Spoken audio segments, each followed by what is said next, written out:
Everybody, it's Saturday, December the 13th, 2025. This will probably go live at least on Keen on America on the 14th. It's our weekly That Was the Week tech newsletter show with my old friend Keith Tier, the publisher of That Was the Week tech newsletter. He might put his up today.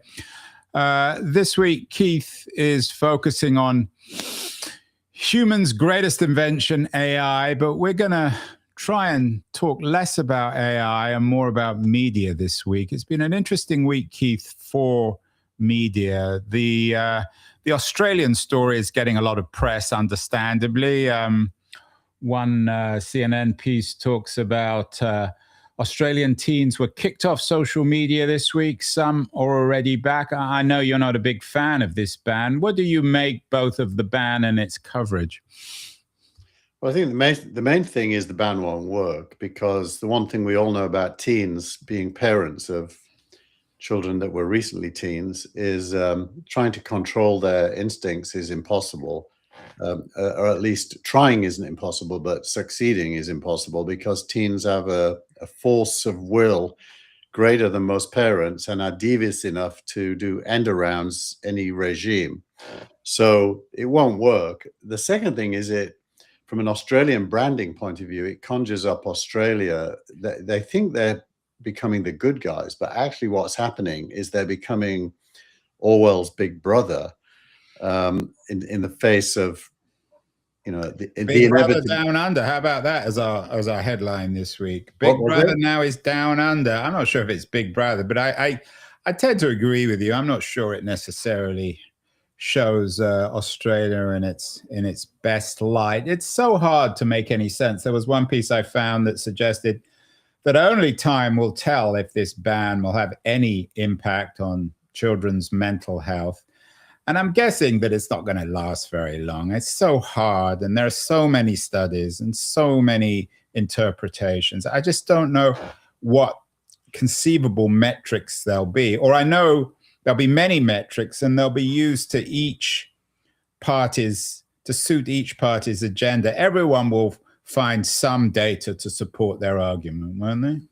Yeah, it's interesting, because I think the real discussion here, which isn't being had, is what is the nature of adolescent mental health? I don't know if this is true for you, but certainly it's true for me that when I was that age, the playground was the cruelest place you could possibly be, unless you were in that elite group. There were bullies, there were stage fights, there was name calling, almost anything that attribute you had that could be made fun of was. And my observation about my own kids is they're way nicer than the kids of my generation. Well, you grew up in Scarborough, your kids grew up in Palo Alto, so there's a slight cultural difference, I think.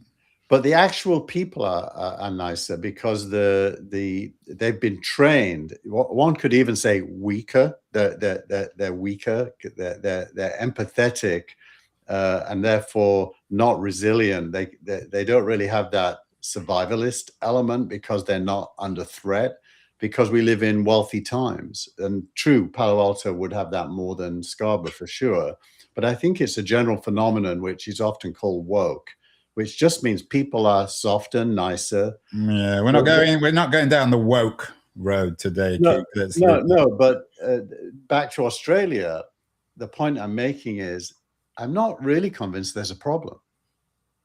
I think, in fact, maybe the opposite, that social media has made people less aggressive to each other. Yeah, I'm not sure about that. Firstly, I think the arguments for banning teen social media is not about bullying. It's about mental health, getting them out of the house, that sort of thing as well. I mean, there is a bullying element, but there was another interesting piece on the BBC about online gaming escaping Australia's social media ban, but there's been more and more press also on the addictive nature of online gaming with kids. So it's such a legal and regulative minefield, if that's the right word. It's so complicated. Why should online gaming be allowed but not social media? They seem equally dangerous, equally bad for kids' health. See, I take the opposite view. Or equally good. I mean, you can argue it either way, but if you're going to ban social media, you should ban online gaming too. I took my oldest kid when he was 3. My wife went away for a vacation for a week or so, and I took him and bought an Xbox, and he learned the puzzle that was then called. I'm sure your wife was thrilled, Keith, with Star Wars Lego is what he learned. Yeah. Star Wars Lego. You're a very good parent. Wait! You're not letting me finish my sentence. I'm letting you finish. Go on. Star Wars Lego was a puzzle game with you had to solve puzzles to go through levels. And at the age of 3, he learned the puzzles super fast. And I'm pretty sure his brain benefited from problem solving. Well, there you have it. According to Keith Tier, you shouldn't ban any of this media. Andy Kessler wrote a good piece, Is AI Making Us Dumb?, which also deals with this Australia ban. He talks, and Kessler tends to be quite skeptical of a lot of things.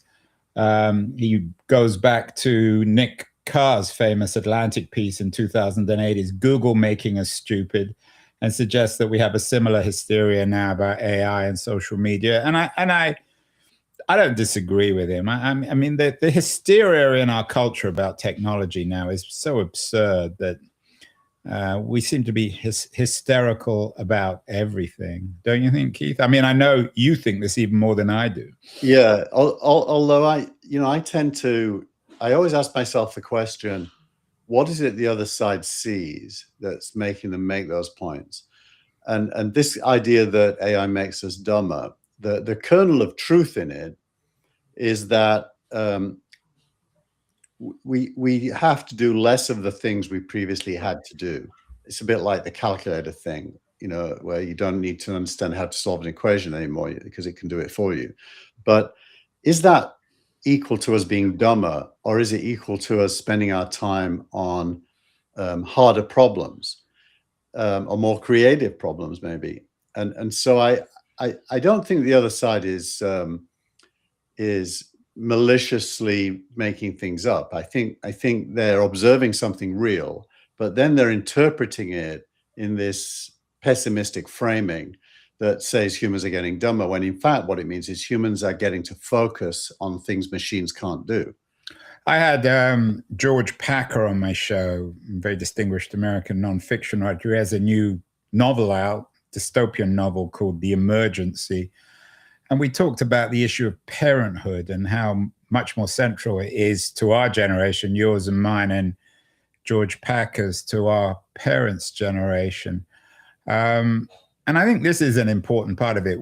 I'm not suggesting the entire culture is paranoid, but we parents seem to be paranoid. Kessler, in his piece that you linked to in your newsletter, says that Jonathan Haidt had a moment last year with his book, The Anxious Generation. And I think Haidt is the best example, Scott Galloway as well, of these paranoid parents. They seem to view the whole point of their existence as being parents. I talked about this with George. So I think you're right. It's a more complicated cultural discussion than just AI is making us dumb. Yeah, our common friend Frank Furedi wrote a book called Paranoid Parenting. I think it was almost 20 years ago. Yeah, at the start of this, and it's definitely a real thing.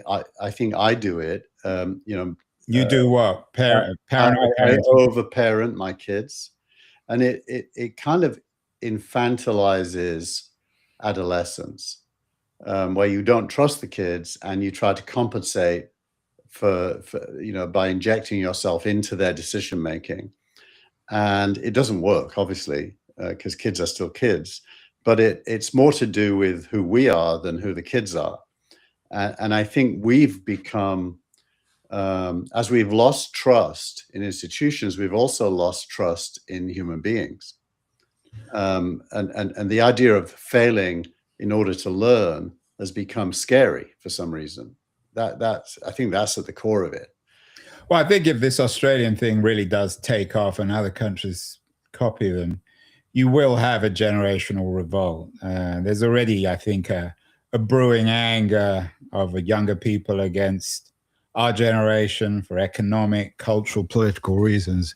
But I think this would spark, for better or worse, it wouldn't actually necessarily, I think, be a bad thing. Ezra Klein also, and you, I think, linked to this in the newsletter this week, paying attention to how you pay attention. Do you think we're losing the ability, Keith, to pay attention? I think we're losing the desire to pay attention, unless it's core to our set of goals in the short term.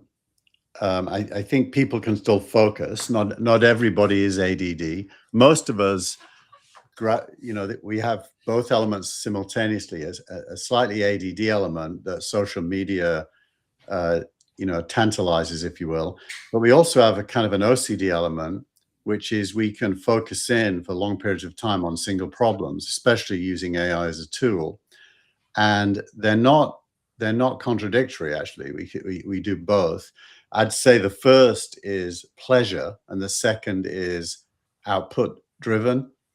And most people are balanced in those. For example, I don't have TikTok on my phone because I find that I waste a lot of time if I do. But I do come across YouTube and Instagram Reels every now and then, and Facebook. And if you get sucked into them, you can easily spend 5 or 10 minutes just scrolling through them because they're funny. And that's entertainment, and it's kind of fun. That's why you keep scrolling. But at some point, you have work to do. And as long as you're balanced, it's fine. Although you promised us with your, and we'll come to this next week when we have our summary of the year with Human喚⁰, when we magnify our power by 100 times, maybe we won't have work. We can spend all our time staring at TikTok and Instagram Reels. One good piece of news this week, we always read pieces about the crisis of journalism, the end of journalism, the lack of trust, how social media and AI is ruining the world. There was an interesting piece you linked to from Nieman Labs, a very authoritative source for information about journalism. Their predictions for journalism in 2026 suggested that by a piece written by June Lee, that journalism will become the center of gravity for YouTube's next era. And Lee focuses on some of the aspiring or growing brands on YouTube who are replacing mainstream media figures. This makes sense to me. I don't know a lot of the people that Lee writes about, but what do you make of this cautious optimism about the future of journalism shifting to platforms like YouTube, Keith? I think there's two parts to that. The first is to have a common agreement of what we mean by journalism, and the second is whether YouTube is where it is increasingly living.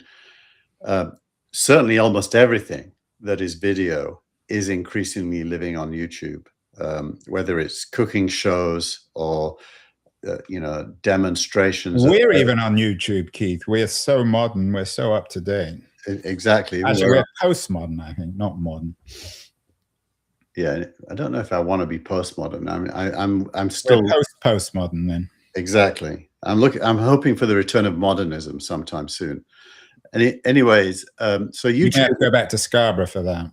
Yeah, YouTube is an amazing phenomenon. For those who don't really use it very much, if you have any interest in anything, you will find a community of people on YouTube that have the same interest, and there'll be experts there showing their expertise, and it is absolutely gripping. Whether you want to understand quantum mechanics versus relativity theory, or whether you want to understand what the James Webb Telescope is finding at the edges of the universe, or whether you want to cook an omelet better than anyone else, you'll find YouTube has excellent, just fantastic content.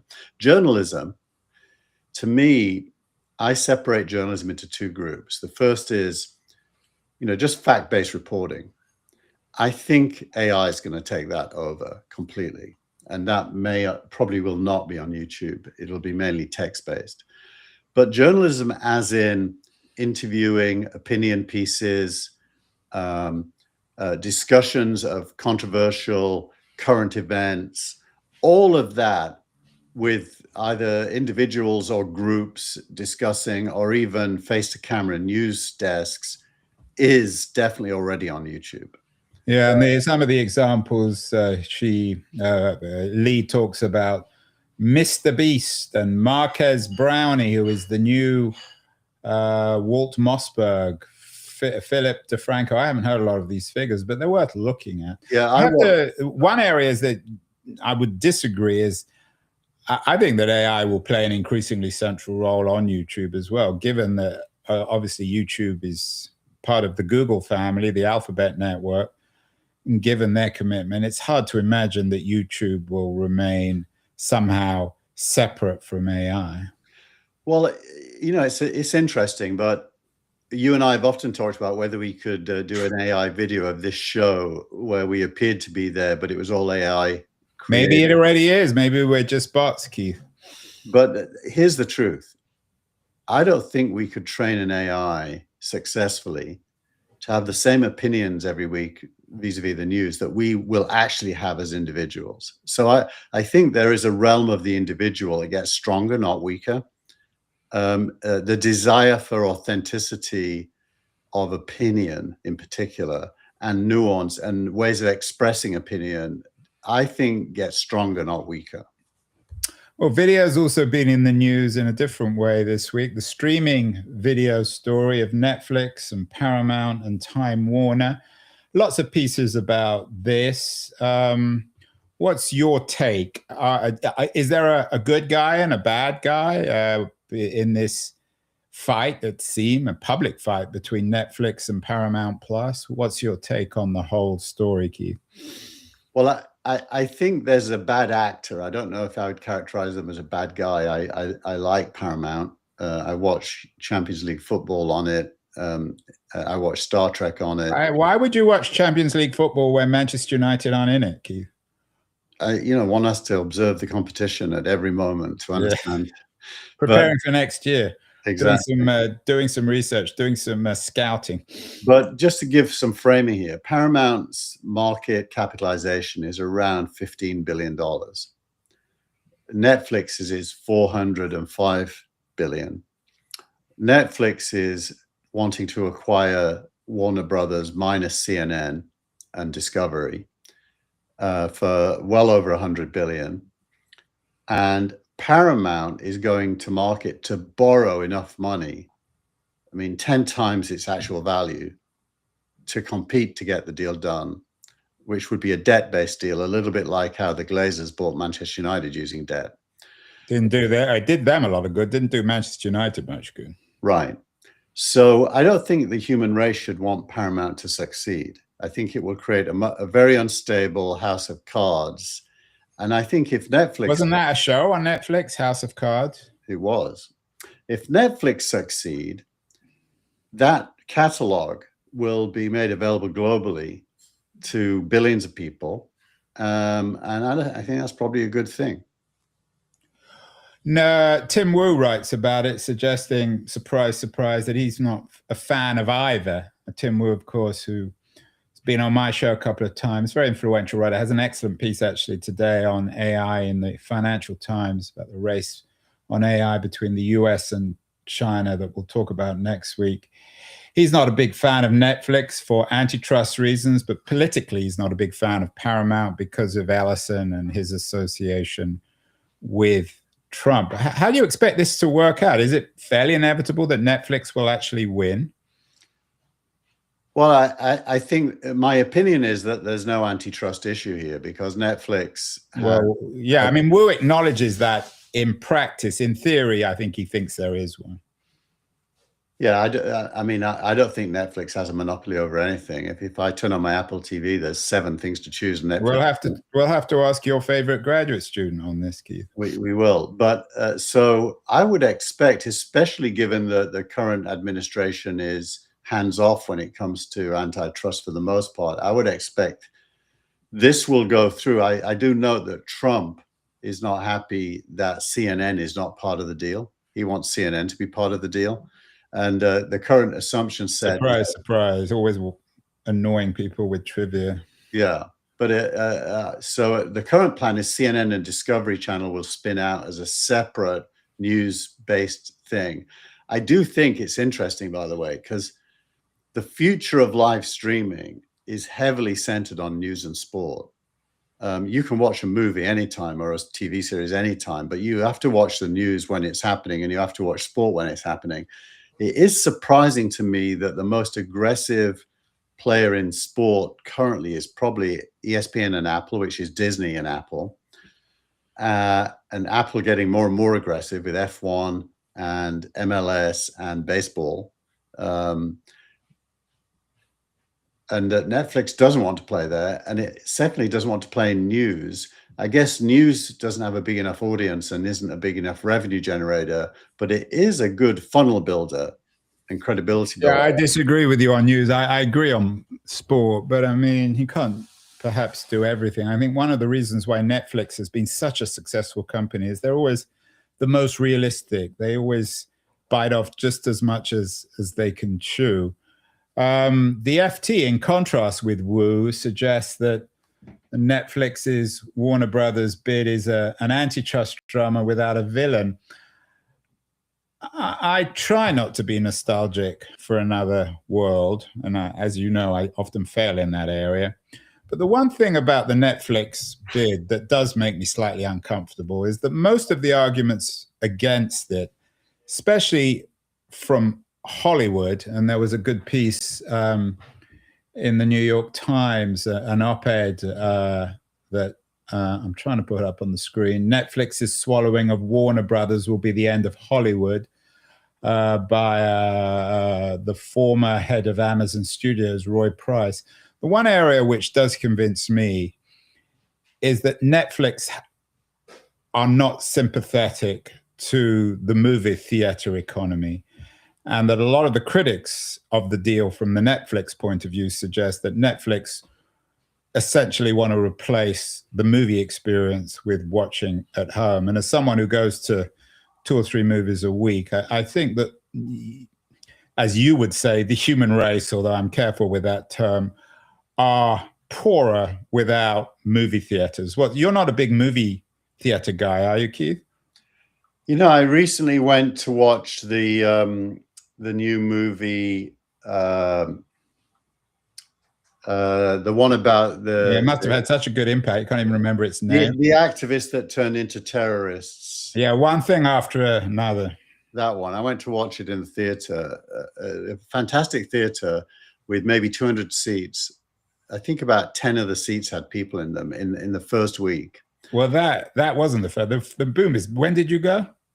I went the week after you went. You mentioned it to me. And I went. Oh, okay. So you went relatively after it came out. Yeah. And what I noted is, firstly, obviously the picture and the sound experience is great.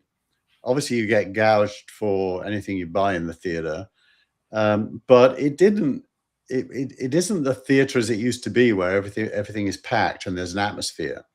And so the truth is, Hollywood, if you mean by Hollywood theaters, which I don't think is what Hollywood means, I think it's production, but let's assume you narrow Hollywood down to go into the theater, I think it's already dead.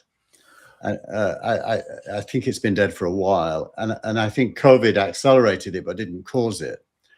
And it's because the quality of in-home video, if you can afford it, things like wall projectors instead of TVs, and sound systems that are Dolby Atmos capable, is just fantastic. And plus you're sitting in your own home, you know, with all your utilities.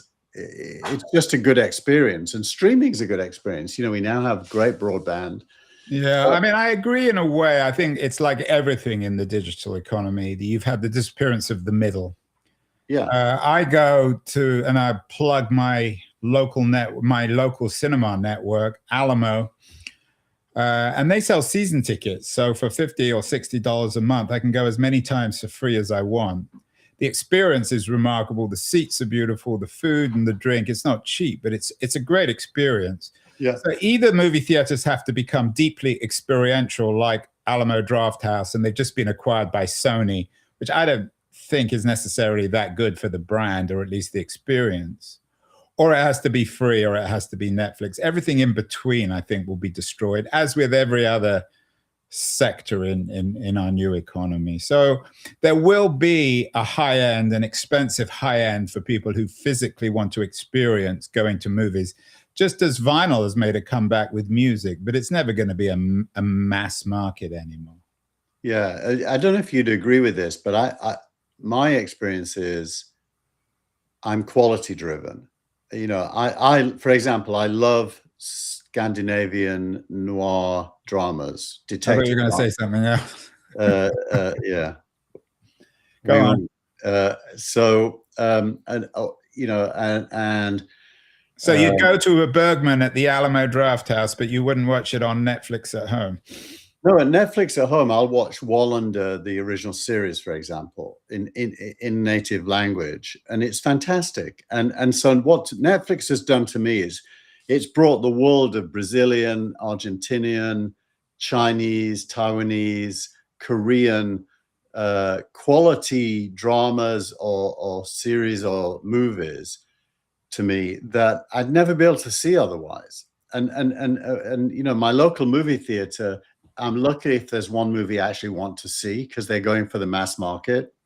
Well, you live in the cultural wastelands of Palo Alto. If you ever came into San Francisco, you might experience something slightly different, but I think we're probably on the same page here. Finally, the other very big piece of media news this week is the news about Disney. You mentioned Disney earlier, being a bit soft on sports, but they're investing $1 billion in OpenAI, and they're also suing Google. I don't want to make this another OpenAI conversation, although of course it's part of the narrative. But why is this big news, Keith? There's so many different things inside this story that are interesting. I mean, the first, and let's break it down into from the Disney point of view, from the OpenAI point of view, and then from the future point of view. The Disney point of view, it's all about distribution. If people aren't going to the theaters, and if they haven't yet subscribed to Disney Plus streaming channel, Disney needs to get its core IP in front of more and more people more and more often. And it's making a bet that Sora, which is a laggard in video creation compared to Google's VO. So even you acknowledge as an OpenAI bull that Sora hasn't done quite as well as you once promised it would. It's technically very good. It just hasn't taken off because I think video creation is a minority sport anyway.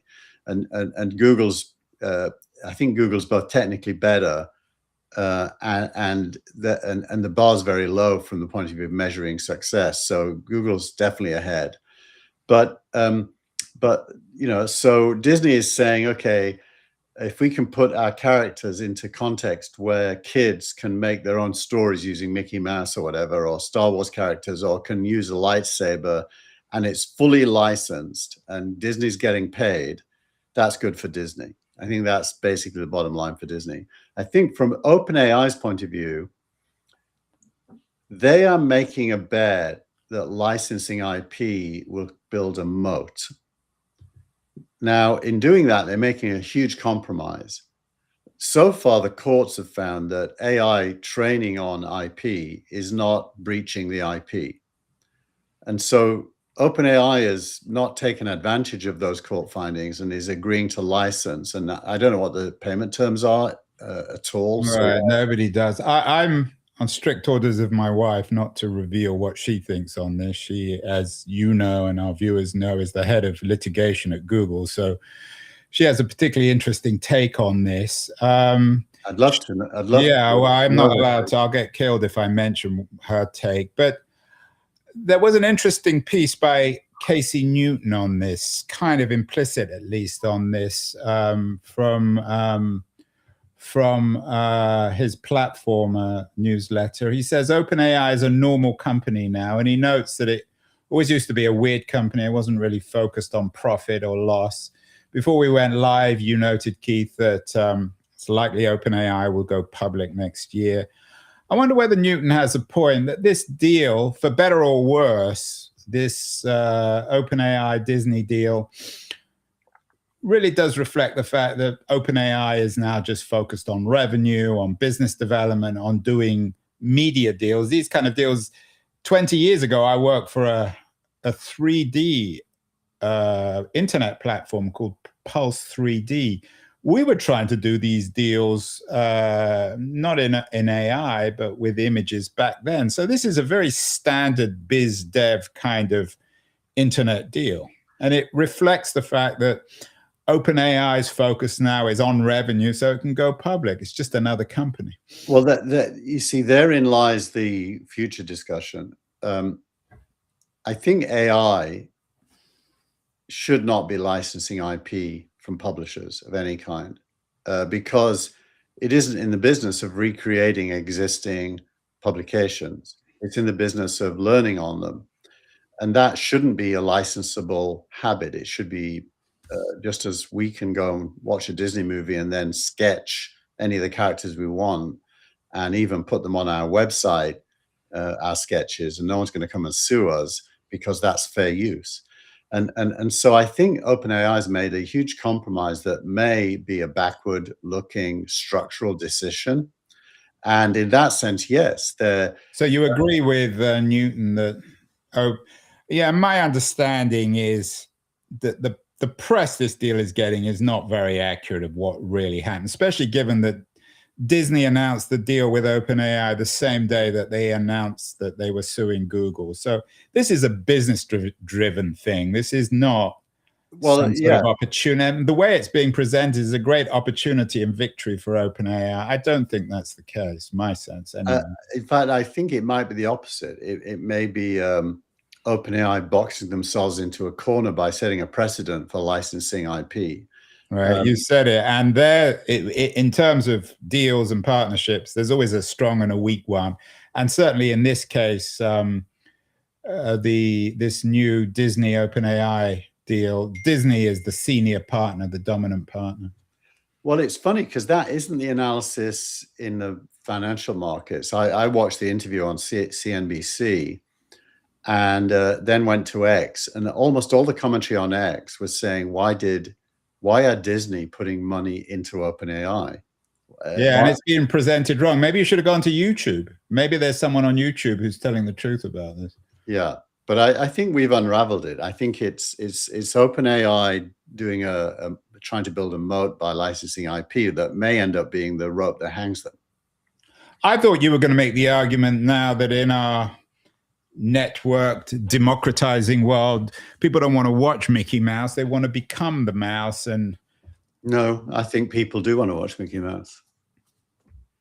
Well, finally, there was also an interesting headline on Adobe integrating ChatGPT, which I'm guessing is a better deal for ChatGPT. It's certainly not being pushed around by a company like Adobe. Is there a future, Keith, for a company like Adobe? I use Premiere Pro.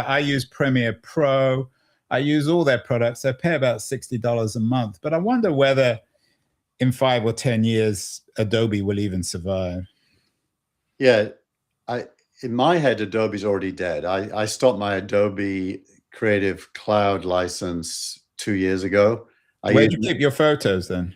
Affinity. There's an app called Affinity. It's free. It's owned by, I want to say, Canva. It does everything Adobe Illustrator and Adobe Lightroom.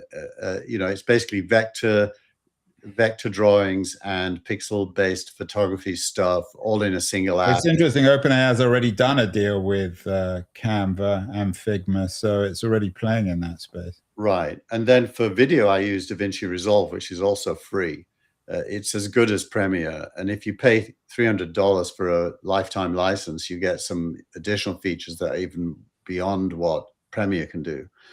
There's a learning curve because it's a bit different, but once you've learned it, it's easy.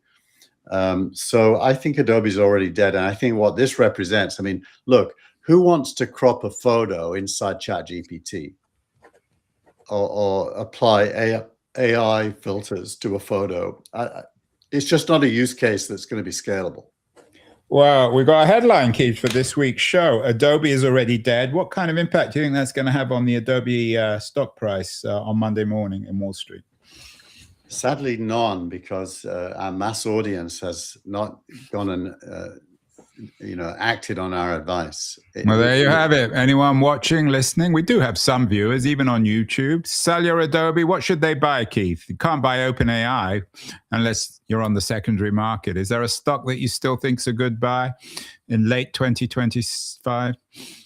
To be honest, I think I hope you're always honest, Keith. Anyway. The Mega 7 as an index for the last several years has beaten everything, and I think that's going to be true in the next year as well.